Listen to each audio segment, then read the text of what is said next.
qui est maintenant, alors qu'elle était à 13 il y a 2 secondes de cela, qui est passé maintenant à 11 €. Allez, les voilà qui se regroupent, qui se rassemblent. Ils sont 3 au premier poteau.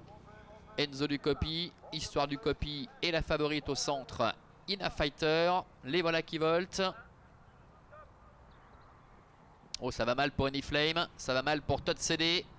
Anyflame, Todd CD qui vont perdre énormément de terrain, contrairement à la favorite Ina Fighter qui est partie sur la bonne jambe, qui s'installe tout de suite en tête avec en deuxième position Enzo Ducopy, Histoire Ducopy, et troisième. Et au 25 mètres, c'est un Caléchamp qui s'est montré le plus rapide, qui vient en quatrième position.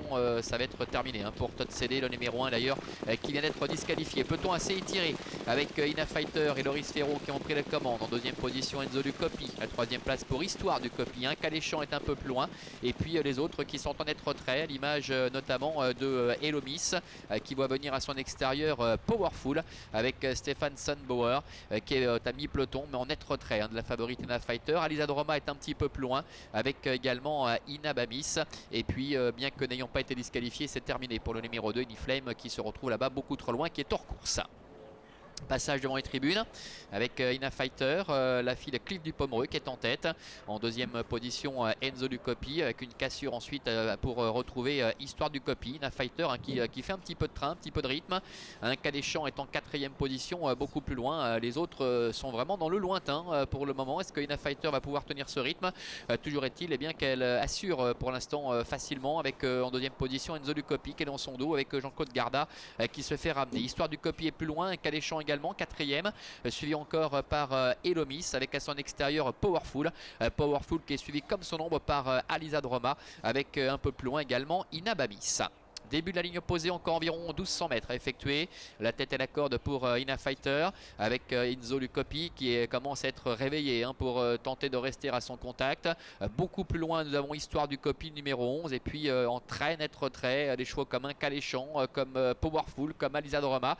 Vont-ils avoir la capacité de revenir sur l'animatrice Ina Fighter qui n'attend personne, qui fait du train depuis le début. Ina Fighter toujours qui a nettement l'avantage avec Enzo Ducopy qui est dans son dos, qui tente de s'accrocher en léger retrait. Powerful maintenant qui doit faire le travail pour tenter de se rapprocher. Ça va être compliqué pour Histoire Ducopy qui plafonne. Alizade Roma qui n'a pas quitté le sillage de Stefan Sundbauer avec Powerful. Repique quelque peu en dedans maintenant et passe quatrième. Un peu plus de 500 mètres à effectuer. Ina Fighter en tête, en deuxième position Histoire Enzo Ducopy avec également Powerful qui est en troisième position, qui ne cesse de combler du terrain, qui se lance aux trousses maintenant d'Ina Fighter. Alizade Roma est en quatrième position, suivi encore en retrait par Ina Bamis. Entrée de la dernière ligne droite, est-ce que Ina Fighter va pouvoir tenir avec à l'extérieur Powerful qui est lancé, Enzo Ducopy qui est à la corde, Alizade Roma également qui est en train de refaire pas mal de terrain, la mi-ligne droite avec Ina Fighter qui a toujours l'avantage face à Powerful, avec en dedans Enzo Ducopy qui est troisième, Alizade Roma qui est en train de refaire un petit peu de terrain. Il leur reste 150 mètres à effectuer avec Ina Fighter qui a toujours l'avantage en deuxième position. Powerful qui va l'attaquer tout à la fin.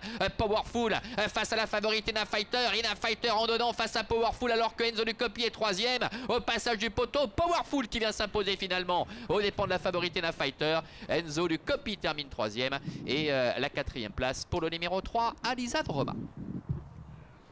Voilà, victoire tout à la fin de Powerful avec Stefan Sundbauer. Très beau dernier kilomètre pour Powerful. On le rappelle, il ne fallait surtout pas le condamner sur sa dernière tentative en 2023. Il a fait tout le travail seul. C'est lui qui a fait le boulot en face pour se rapprocher. Ina Fighter termine deuxième. Enzo Ducopy, le numéro 8, qui apporte du piment à l'arrivée de cette épreuve, est troisième.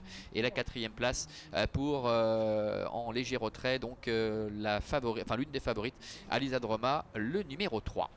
6-10, 8 et 3 pour l'arrivée de cette épreuve avec le succès tout à la fin de Powerful qui est parvenu à faire vaciller aux abords du poteau Ina Fighter.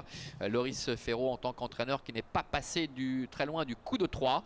Et puis Enzo Ducopy, c'était la bonne tactique employée par Jean-Claude Garda qui est parti vite, qui a tenté de s'accrocher tout au long du parcours au basque de Ina Fighter et qui parvient à conserver la troisième place. Alizade Roma qui effectuait sa rentrée aujourd'hui numéro 3 termine quatrième. Elle devrait afficher de net progrès sur sa prochaine tentative et c'est le numéro 5 à savoir Ina Bamis qui conclut au 5e rang pour Ina Bamis. Si je ne m'abuse, ça fait 4 fois de suite qu'Ina Bamis termine 5e d'ailleurs. Allez, voilà pour l'arrivée de cette épreuve. On se retrouve pour la dernière, le prix Idaho Tillard, des chevaux qu'on connaît bien, Joconde de Colmine, Général Marceau et autres Guépard Génilou. À tout à l'heure.